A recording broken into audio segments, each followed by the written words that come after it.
God is, wherever we are. I am, God is. So today we're going to be talking about the I am, which is you, okay, and life. I am life.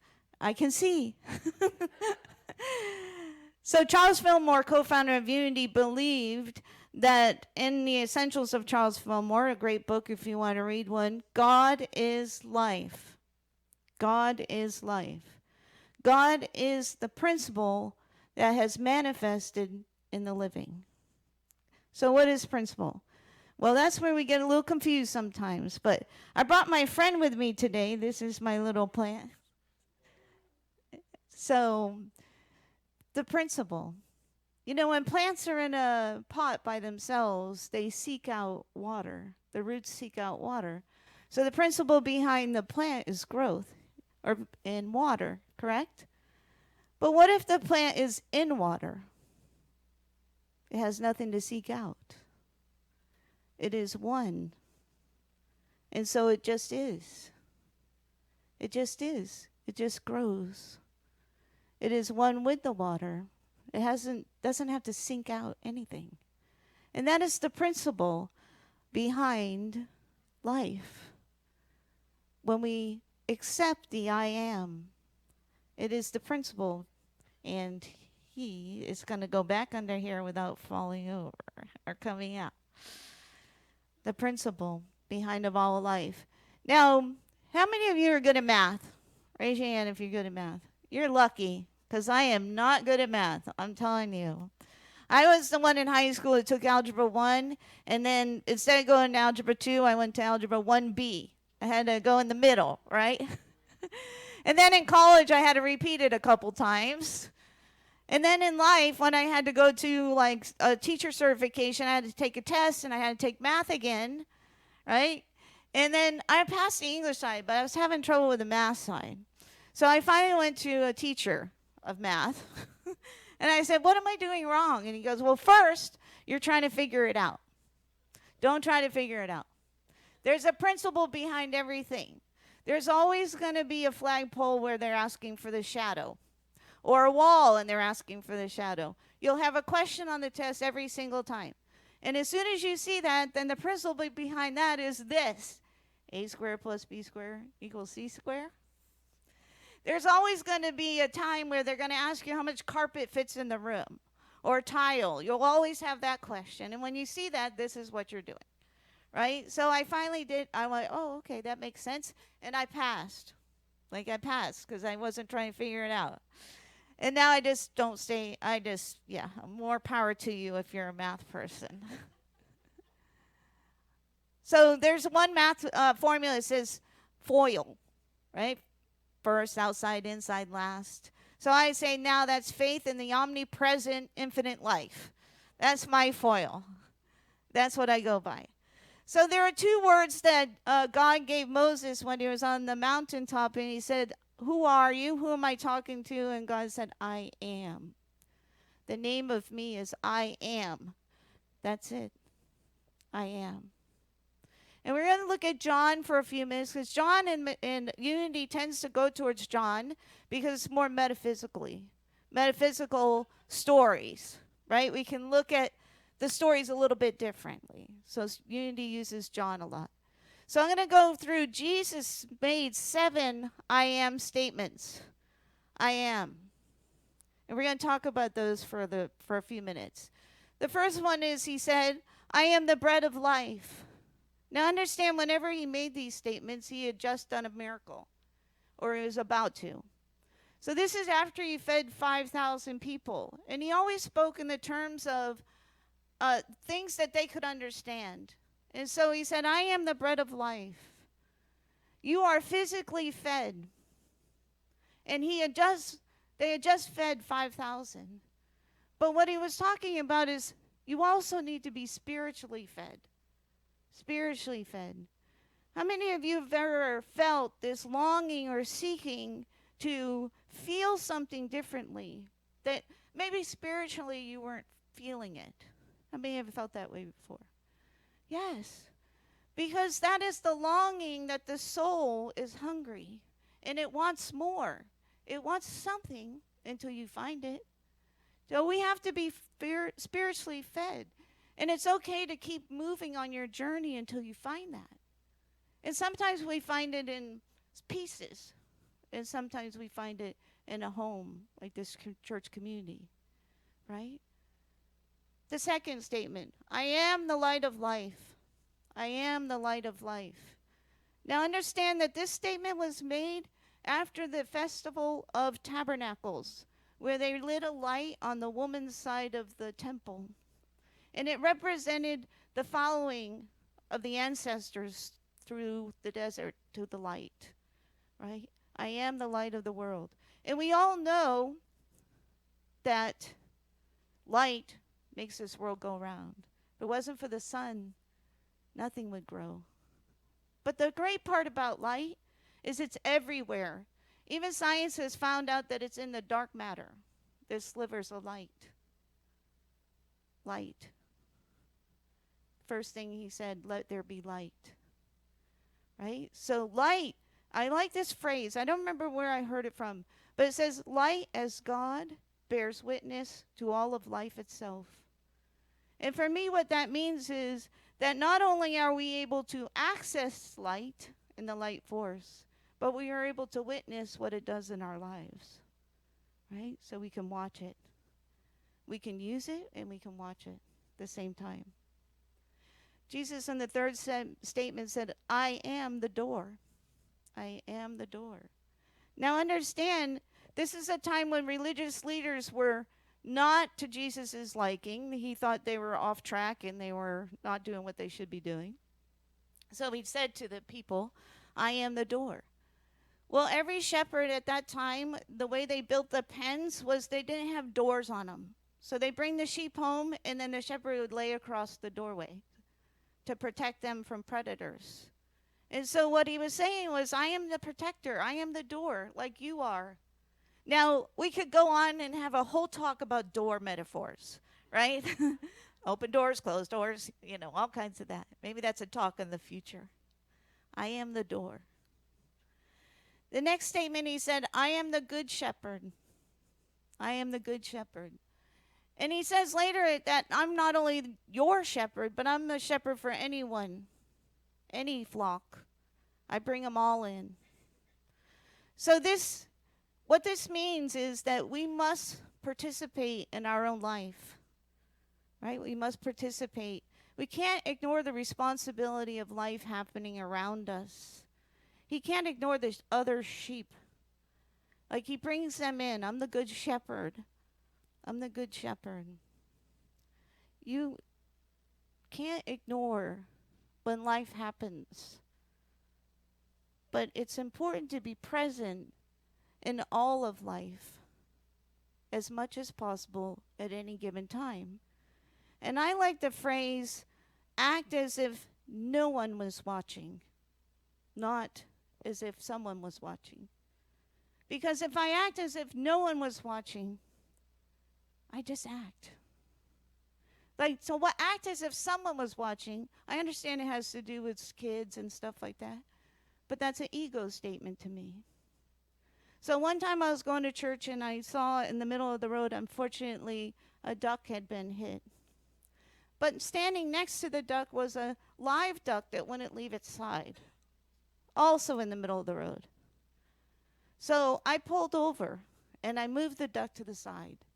Otherwise, we'd have two in the middle of the road, right? Because it was the right thing to do. But it hit me that the one duck would not leave. He was still protecting the other. And so no one was watching, but it was the right thing to do. It was the right thing to do, right? All right, next statement. I am the resurrection and the life. Now, you may have some past feelings, depending on what you were.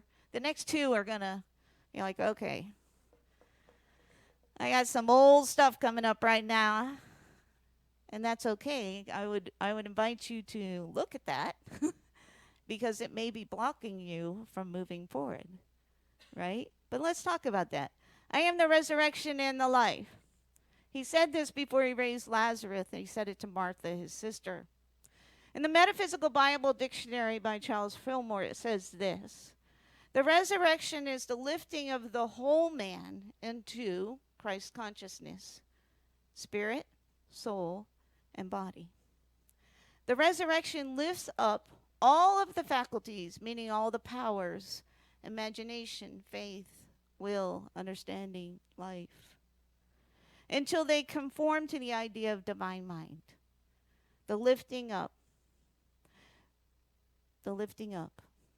of your whole self. And the thing about the resurrection is that it can be done every single day. You know, start your day over. If life kind of gets you going off to the side or off track a little bit, the next day you start over. Start over. That's it. The next statement. I am the way and the truth and the life. Now, some of you may be able to complete that sentence depending on your background. And we'll talk about that in a second. I am the way and the truth and the life. This section opens and closes actually with Jesus talking to his disciples. And he starts it off actually with, let not your heart be troubled. Because he's about to be crucified. Right? And what he was trying to do is comfort his followers. Jesus was saying and trying to teach them the facts of the way that he taught him. In fact, the way was what early Christianity was called, which is referenced in Acts. Paul called it the way. The truth is the I am, and the life is principle. I am both human and divine. I am the way, the truth, and the life. Now here's where we tend to finish that sentence. If you've had any background, like I was Southern Baptist, so I would go to the next sentence. No one comes to the Father except through me. Right? It just reinforces the statement made in John earlier where I am the door. That's what he's saying. So major organizations and some organizations, religious, have used this statement to cut people off and separate people from God. But that's not what he intended for that statement, I don't believe. What Jesus meant was a way to enter into the abundance of life. That's what he was saying. This is when unity would say, be careful of the words you use. Be careful of the words you use. Because we have something called unity called metaphysical malpractice. Metaphysical, I'm sure you've heard it. So if somebody is diagnosed or sick or whatever, and they go, I'm sick, and you say, well, you didn't pray enough. You're not affirming enough. That's metaphysical malpractice. There are times in life when you need doctor support, medical community, whatever it may be. And, you know, I look at it like this. God is working in their lives, too. They've been called to do something. So who am I to question? Right? So, I am the way and the truth and the light. And the last statement he made was, I am the true vine. And of course, at that time, a lot of them were vineyards. They were shepherds, and there was also vineyards going on. And really what he meant by that is there's the vine, and then there's the branches. And so he said, I am. I am the true vine. I'm the middle. I'm the faculties. And so are you. You're the true vine. And the branches would be the faculties, faith, imagination, will. All of these I am statements that he made were about life itself. It was about affirming life. That's what he was doing for his disciples. And we can see these words and they're written, but they're static on a book 2,000 years ago. And what has happened over time? Humanity has evolved. Our soul consciousness has evolved. We have evolved, right? And so we can look back at those and go, okay, he said, I am the bread of life. And what we know and what we can affirm is that I am the substance of life. For me, that's what he's saying. And so I can interpret these statements, if you will, or add to. He said, I am the light of the world. And what I hear is, I am the light of life. I am the light of life, active and present. I am the door. I am open to all of life. I am open to all of life. I am the good shepherd. That doesn't need to change. I am the good shepherd of life. That's my role. I am the resurrection and the life. I am the divinity of life. I am the way and the truth and the life. I am truth and life. You're both. I am the true vine. I am one. I am one. The power of life goes much deeper than our human experiences. There's a lot of uncertainty right now in the world, and there's a lot of people that are in need right now. And maybe yourself, you're going through a difficult time or some uncertainty, right?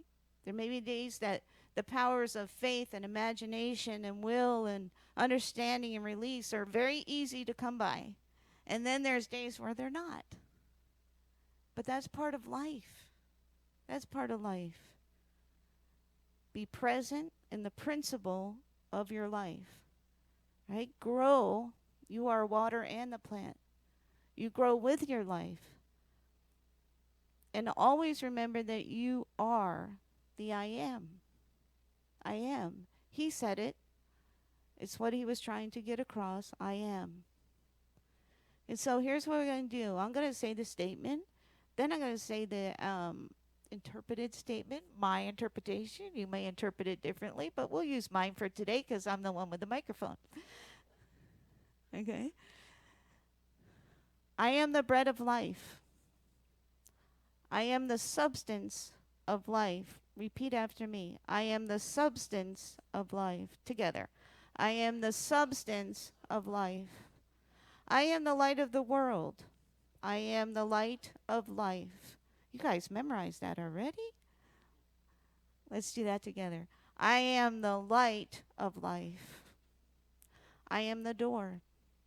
I am open to all life. Together. I am open to all life. I am the good shepherd. I am a good shepherd of life. Together. I am a good shepherd of life. I am the resurrection and the life. I am divinity of life. Together. I am divinity of life. I am the way and the truth and the life. I am truth and life. Together. I am truth and life. I am the vine. Together. I am one. I am one. Together. I am one. Close your eyes. Silently repeat in your mind. Take a deep breath and release.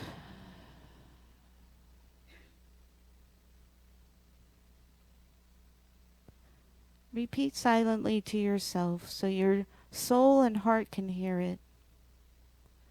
I am the substance of life.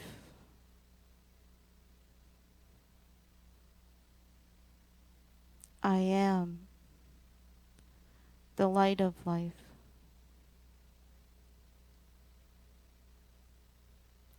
I am open to all of life. Take a deep breath.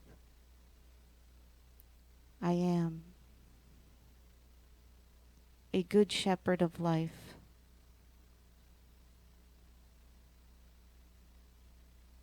I am divinity of life.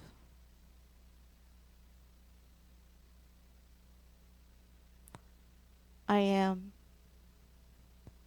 truth and life.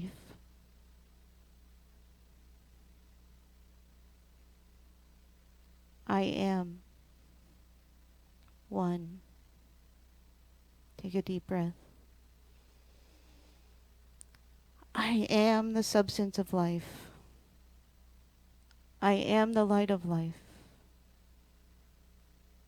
I am open to all of life. I am a good shepherd of life.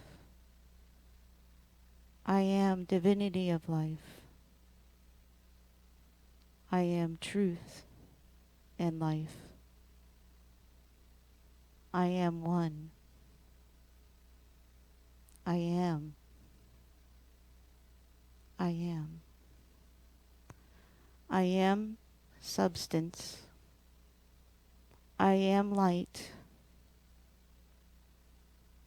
I am open. I am good. I am divine. I am truth. I am. I am. I am substance, light, open, good, divine,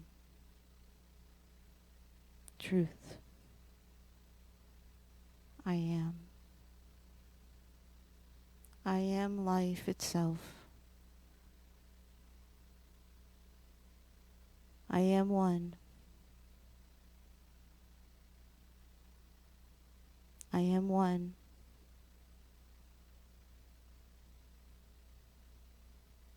I am. Take a deep breath. Open your eyes as you feel comfortable. And so it is.